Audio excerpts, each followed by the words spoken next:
अल्लाह के नबी अलैहिस्सलाम कहते हैं मन माता वहुवा आखिरु कलिमातिन ला इलाहा इल्लल्लाह दखलल जन्नह।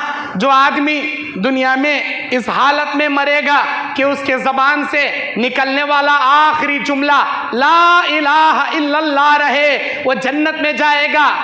और जो आदमी ऐसी हालत में मरेगा वो गैरुल्लाह को अल्लाह के सिवा पुकारते पुकारते मर गया, वो जहन्नम में जाएगा। तौहीद पर, ला इलाहा इल्लल्लाह मुहम्मदुर रसूलुल्लाह पर जिसकी जिंदगी कायम थी, जो हमेशा अल्लाह को खुश करने वाले काम किया, तौहीद पर कायम रहा, उसी की ज़बान पर अल्लाह कलमा ला इलाहा इल्लल्लाह नसीब करता। वरना तुम आजमा कर देखो, किसी बेनमाजी, किसी सूदखोर, किसी हरामखोर और किसी बदकार, किसी बिदाती को मरते वक्त उसे बोलो भाई ला इलाहा इल्लल्लाह बोल, अभी मर रहा, तेरी सकरात आ गई, ला इलाहा इल्लल्लाह बोल। 1000 बार तुम बोलो, वो अपनी जबान से ला इलाहा इल्लल्लाह हरगिज हरगिज नहीं निकाल पाएगा। क्यों? कलमे वाली मौत मरना भी अल्लाह की बड़ी नेमत है। ये कलमा हर किसी को नसीब नहीं होता। सकरात की हालत में अपनी जबान से कलमा निकालना मामूली बात नहीं है। हर बात बोलेगा लेकिन कलमा उसके मुंह से नहीं निकलेगा। उसी के जबान पर अल्लाह कलमा देगा जो कलमा ला इलाहा इल्लल्लाह मुहम्मद रसूलुल्लाह के मुताबिक जिंदगी गुजारा होगा। नमाजी जिंदगी, तौहीद वाली जिंदगी, अल्लाह को खुश करने वाली जिंदगी, उसी को अल्लाह नसीब करेगा। वरना हर किसी के बस की बात नहीं कि वो कलमे की मौत मर पाए। अल्लाह के नबी ये दुआ किया करते थे, अल्लाहुम्मा इन्नी अस्अलुका बिहुस्निल खातिमा, या अल्लाह मैं तुझसे हुस्ने खातिमा की दुआ करता हूँ, मेरा खातिमा तू अच्छा कर दे। कौन कर रहे हैं? हमारे नबी दुआ कर रहे हैं।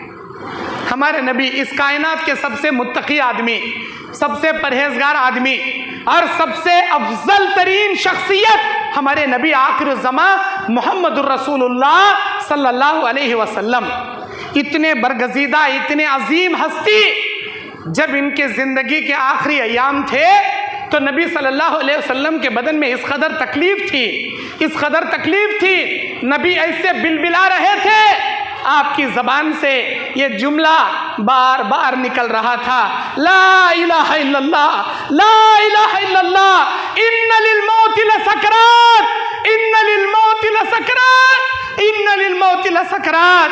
नहीं है कोई माबूद सिवाय अल्लाह के, मौत की बड़ी सख्तियां हैं, मौत की बड़ी सख्तियां हैं। ऐ मेरी प्यारी बेटी फातिमा, तुम्हारे बाप को इस वक्त ऐसी तकलीफ हो रही है, मैं समझता हूँ पूरी दुनिया में अल्लाह किसी इंसान को इतनी तकलीफ नहीं दिया होगा जितनी तकलीफ इस वक्त मुझे हो रही है।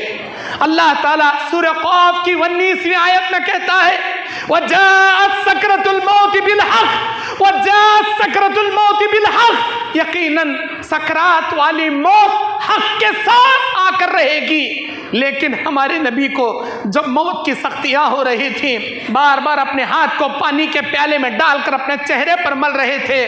नबी सल्लल्लाहु अलैहि वसल्लम कह रहे थे, आपकी जबान से ये जुमले जारी थे, अल्लाहुम्मा बिर्रफीकिल आला, इलाही तू मेरा दोस्त है, अल्लाह तू तेरे दोस्त को आसानी से तेरे पास बुला ले, अल्लाह मुझे मौत की सख्तियों से बचा।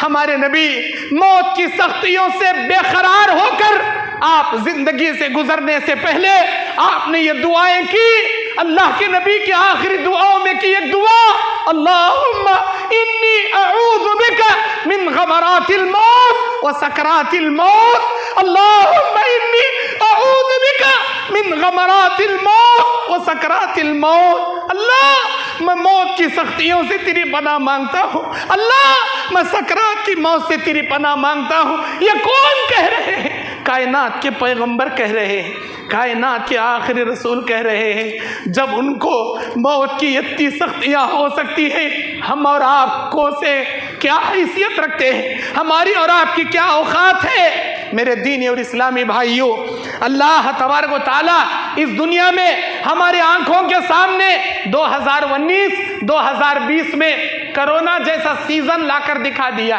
कैसे कैसे लोग मौत के आगोश में चले गए, मर गए, उनके लाशों को छूने के लिए उनके रिश्तेदार भी उनके नजदीक नहीं गए। उन्होंने फोन में बता दिया तुम्हारा बाप को कोरोना आया, मर गया, डेड बॉडी ले जाओ, नहीं, उसे अंतिम संस्कार कर दो।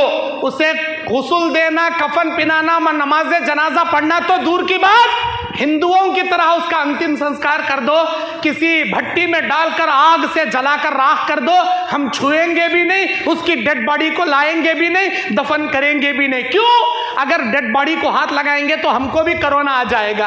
अस्तगफिरुल्लाह। ऐसे ऐसे भयानक दिन अल्लाह कोरोना के सीजन में हम ना दिखाया, फिर भी हम ना इबरत नहीं, फिर भी हम ना इबरत नहीं। कोरोना का सीजन आया, चला भी गया, वो लोग मर गए, खबर में सोकर अल्लाह को जवाब दे रहे हैं, हम लोग बच गए, तो क्या हमेशा हम रहेंगे? अरे हम भी एक ना एक दिन दुनिया छोड़कर चले जाएंगे। बड़े बड़े अंबिया को मौत ने नहीं छोड़ा, तुमको क्या छोड़ेगी, हमको कहां छोड़ेगी? अल्लाह का ताला का हुक्म आकर रहेगा, हर एक को मरना होगा, लेकिन मौत अगर अच्छी हालत में आएगी, अल्लाह कयामत के दिन नेकोकारों में तुम्हें जगाएगा। अगर मौत बुरी हालत में आ गई, बुरे आमाल करते करते आ गई, अल्लाह ताला कयामत के दिन बुरे लोगों में उठाकर खड़ा करेगा। अल्लाह के नबी अलैहि सलाम कहते हैं, युबासु कुल्लु अब्दिन अला मा माता अलैहि, कयामत के मैदान में हर आदमी को उसके अमल के मुताबिक उठाकर खड़ा किया जाएगा। जो अमल करते करते वो दुनिया से मर गया, उसी अमल पर कयामत के दिन उसे जगाया जाएगा। अल्लाह अकबर। शिरक करते मरोगे, मुशरिकों में अल्लाह उठाएगा। नमाज पढ़ते मरोगे, नमाजियों जैसे अंबिया सिद्दीकीन शुहदा में अल्लाह जगाएगा। बेनमाजी की मौत मरोगे, फिरौन, हामान, खारून के साथ अल्लाह जगाएगा। अगर यहूदियों के रास्ते पर चलते चलते मरोगे, अल्लाह यहूदियों के साथ जगाएगा। हम में से कितने मुसलमान हैं जो यहूदियों जैसे काम करते हैं? मुसलमान होकर भी बर्थडे मनाते हैं, मुसलमान होकर भी मंगनियाँ करते हैं, एंगेजमेंट। यहूदियों का शेवा है, ये नसरानियों का तरीका है। अभी हिंदुओं की एक ईद आई, दीपावली आकर गई। हम में से किसने मुसलमान उन दीपावली के मौके पर पटाखे लाकर अपने घर पर नहीं जलाए? हम उनकी देखा देखी काम करते हैं, हिंदुओं का त्यौहार मनाते हैं, बर्थडे मनाते हैं, हिंदुओं जैसा काम करते हैं और यहूदियों जैसे दाढ़ियां मुंडाते हैं। अल्लाह की पनाह, अगर तुम्हारी मौत आ गई, अल्लाह दाढ़ी मुंडे यहूदियों में तुम्हें जगा कर खड़ा करेगा। दाढ़ी रखकर नमाजी मौत मरोगे, अल्लाह ताला दाढ़ी रखने वाले सहाबा, दाढ़ी रखने वाले नबियों के साथ अल्लाह ताला तुमको जगाएगा। अल्लाह से दुआ करता हूँ, या इलाही मुझे और सामईन में बैठे हुए तमाम मर्दों और औरतों को, ऐ अल्लाह, इस्लाम पर हमारी ज़िंदगी को कायम और दायम अता फरमा। जब हमारा खातिमा आए तो ऐ अल्लाह कलमे वाली मौत, शहादत वाली मौत, रोज़े की हालत में, नमाज की हालत में, सजदे की हालत में खातिमा बिल खैर अता फरमा। कहीं सुनी बातों पर अमल की तौफीक अता फरमा। आमीन।